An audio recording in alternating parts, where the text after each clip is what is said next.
Slipping into famine, parts of northeast Nigeria, South Sudan, Somalia and Yemen are facing the largest threat of mass starvation the world has seen in 70 years. In a special two-part program, we'll look at the humanitarian crises in these countries. I'm Malika Bilal. I'm Femi OK. You're in the stream. 7 million people, including 2.3 million malnourished children, of whom 500,000 are severely malnourished, under the age of 5, are on the cusp of famine, vulnerable to disease and ultimately at risk of a slow and painful death.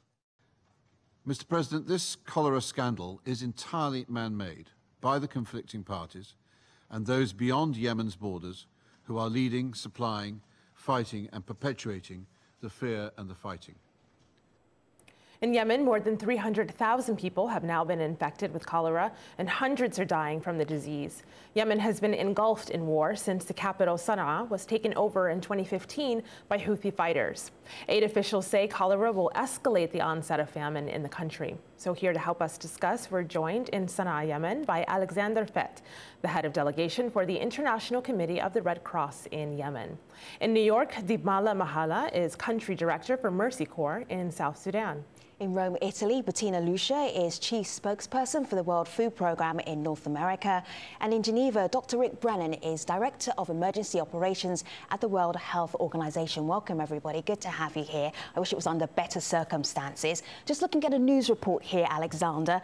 UN warned, I'm going to quote them here, "We should all feel deeply guilty as Yemenis die." What language would you use for what's happening in Yemen? It's not like there haven't been warnings.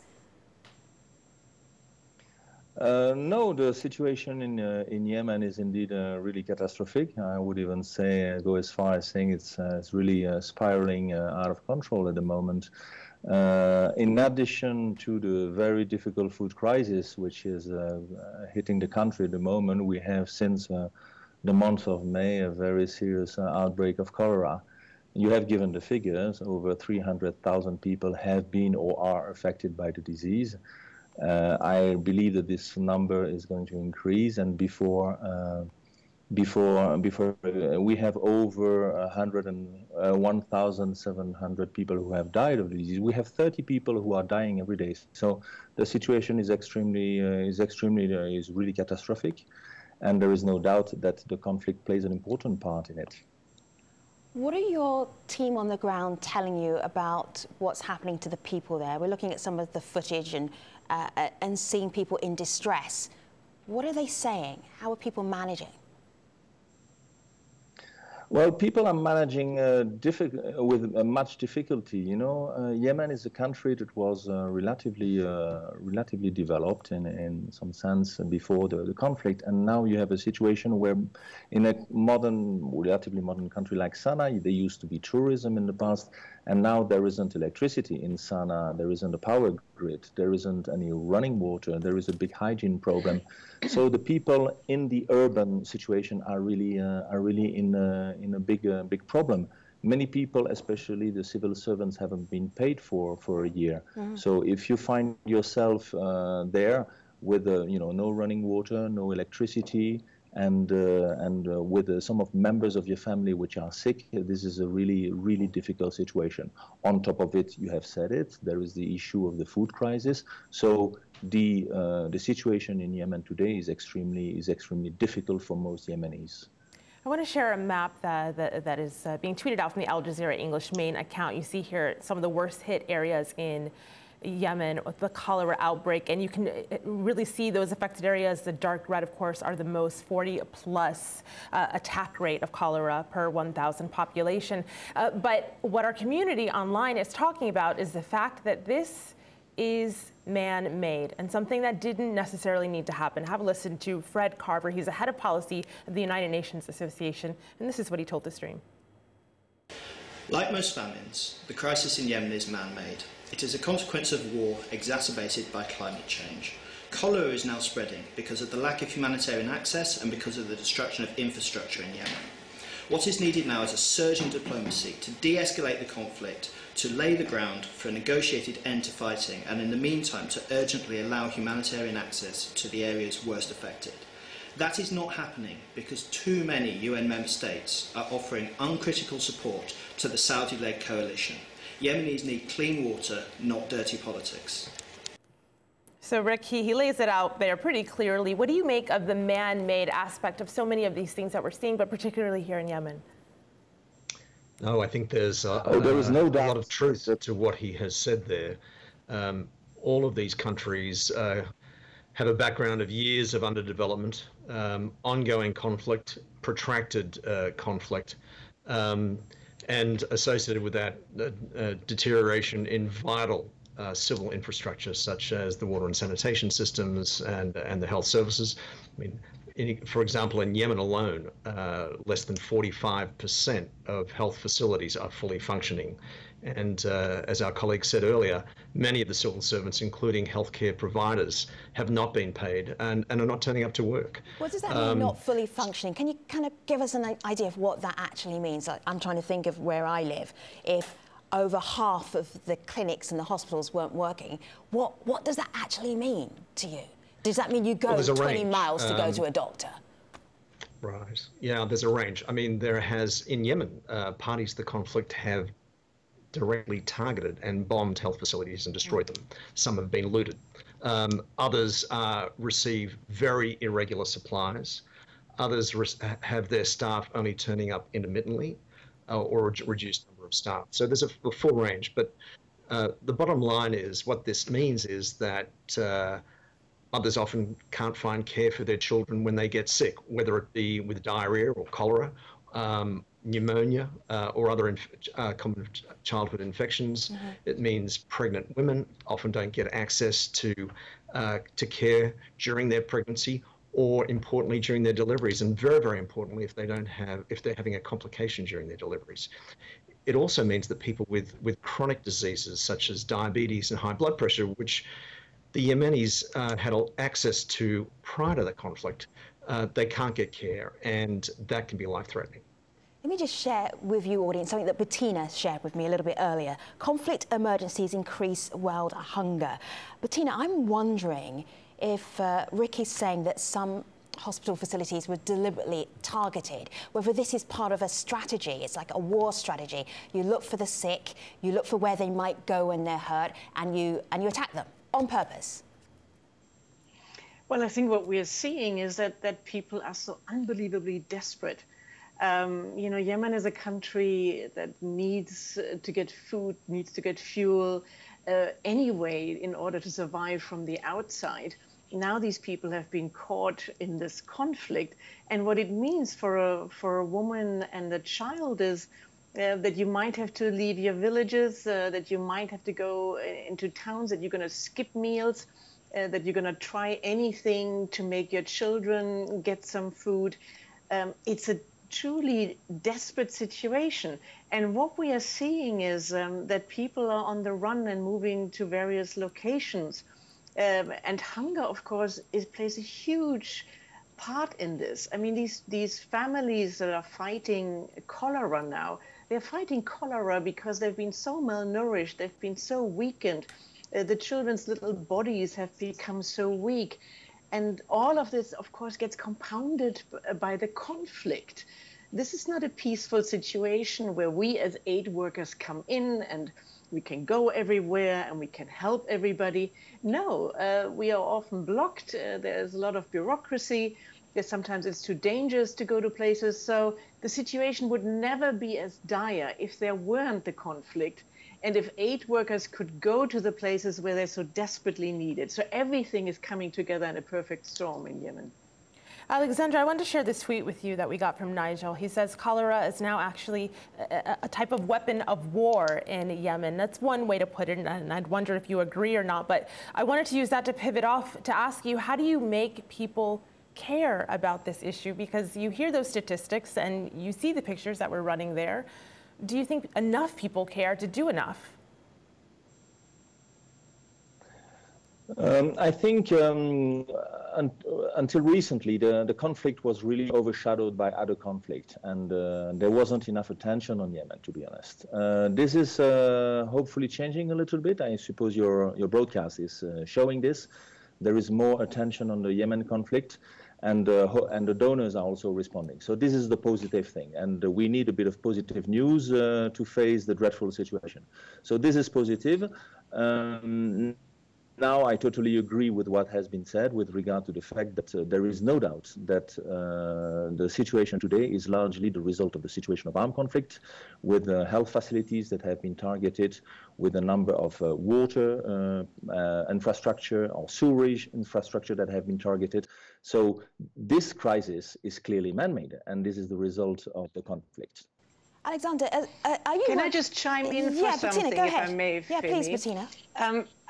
One thing that I found really fascinating in the last couple of days, a poll was done in the United States by our friends from the International Rescue Committee. So people, on one side, didn't know about the famines. But when they heard about the famines, especially the young millennials, the young people, it was their #1 concern as voters. So I think we have to, you know, let's not give up. Let's not get too pessimistic that the world doesn't care. If people know about it, they want to help, and they're deeply disturbed by this. I find it absolutely horrible that at the beginning of the 21st century, we are facing 4 famines. It's a disgrace for all of us in the world. We need political leadership. We as aid workers are just the Band-Aid. We are just the Band-Aid coming in because political conflicts are happening. And if people find out about these issues, they can, you know, use political pressure, call their congressmen, call their kings, their princes, and say, help us, let's do this. We need to get politically active here. We need to put funding into these crises. All of the organizations who are here today, they are totally underfunded for many of these operations. We had to do ration cuts. If people know about it, they can speak out about it. Bettina, so where's the fail then? Is it not reaching the media not reaching the public? Where do you see that the communication process has broken down? If millennials are saying, we didn't know that there were so many countries affected by famine conditions, if they didn't know, who's failed? I think it's, I think what we are seeing is that there are so many crises. So now we have 4 famines happening at the same time. 20 million people are in danger of dying. But we also have Syria. We've got Iraq. We got Mosul happening. We have millions of people. 10 out of the 13 biggest crises that the World Food Programme is dealing with are because of conflict. So I think people are sometimes overwhelmed with all of these disasters, and they have this feeling they can't help, but you can help, you can do something. And I think there are a lot of political stories that are going on in the United States and in Europe and everywhere else where people are fascinated by it. It takes a lot of the oxygen out of the media coverage. And I'm not complaining about the media, don't get me wrong, I'm a former journalist myself. But there are a lot of huge stories competing for airspace. And then sometimes it's hard. I mean, Yemen is very, very hard to get into as a journalist, to get visas, to cover the story. It's very, very hard. It's not like going, I don't know, to some other country where you just fly in, parachute in, do great stories. This is a tough one to cover. Absolutely. We are going to try and cover at least the 4 big countries that are really stricken right now with issues with food aid getting to them. I'm going to turn now to South Sudan, where government forces have just launched an offensive against fighters in the north of the country. More than 5,000 have fled into neighbouring Ethiopia. That's according to UN officials. And that war has been going on since December 2013, when President Salva Kiir accused a former ally of plotting a coup. Since then, hundreds of thousands have left and 6 million are at risk of starvation. We have major problems here.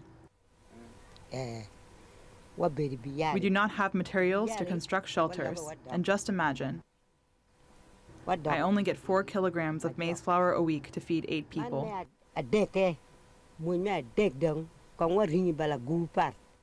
There is food shortage here. All we get is maize meal, beans, and cooking oil.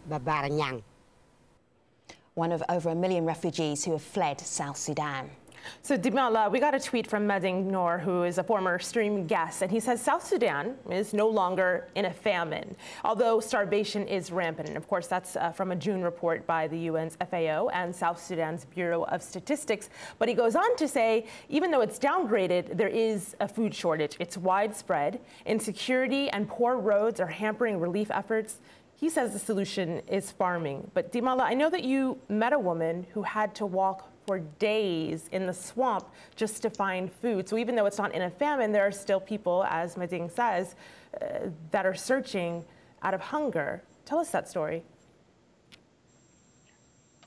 Well, it is true that the famine condition has been downgraded, but that is only in 2 counties. But very important to note is that while that has happened, the overall food security situation in South Sudan has worsened. It's the highest ever number of people recorded who do not know where their next meal is coming from. Now imagine this youngest country where 1.7 million people are on the brink of starvation. 6 million people, that's half of South Sudan, do not know where their next meal is coming from. Though in those 2 counties the famine conditions have been downgraded, very important to note is that 45,000 people are still living in famine conditions.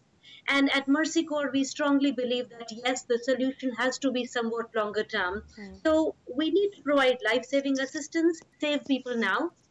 And when we have to help people who are starving or on the brink of starvation, it's not only food which is required. We need food, we need safe water, we need sanitation, and we need hygiene.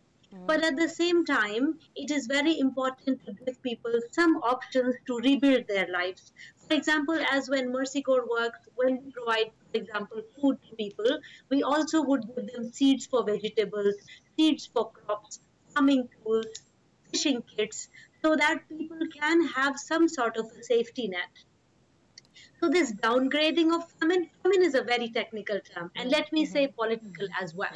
Let us not get bogged down by too much. It is declared, it is downgraded. The fact is people are starving, people do not have enough to eat. And the story which you mentioned where women had to walk, unfortunately, that's very common.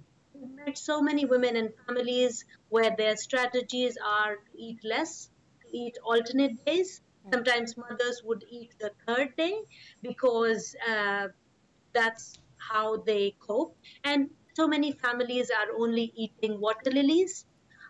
We support education in many deep field locations, and my teams often realize that kids are not coming to school because kids are being sent to hunt mice because that's all they can find to eat. So the situation has never been more dire in South Sudan. I'm just looking at some of the things you've been tweeting out, pictures from what your team is doing in the field.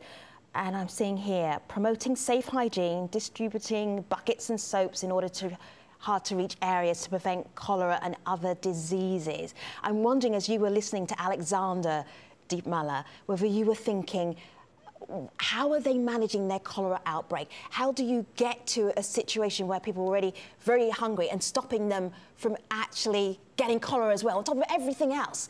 Are there lessons to be learned from these different places where they've got similar conditions in terms of people literally starving to death?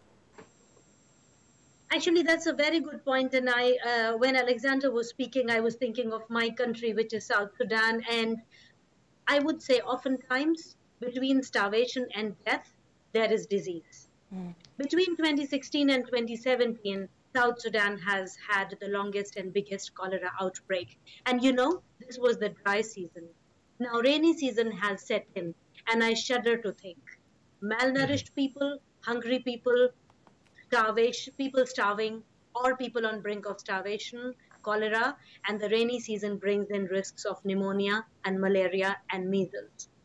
One very good lesson learned is from these 2 counties where famine was declared and it has been downgraded, is consistent, concerted life-saving efforts, which many organizations like MercyCorps did. And in these 4 or 5 months, we were able to pull those areas back from famine condition. But let us not DEEPMALA, what does that actually mean? So let us not get very carried away between these definitions of famine, catastrophe, emergency, because it's very technical.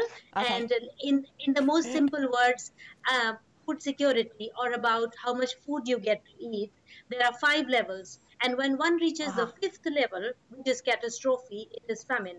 But the 4th level is emergency. And between emergency and catastrophe, or let me say, being very hungry, being on the brink of starvation, one doesn't have a lot of time. And let me be perfectly clear. For South Sudan, no one has a lot of time. No one.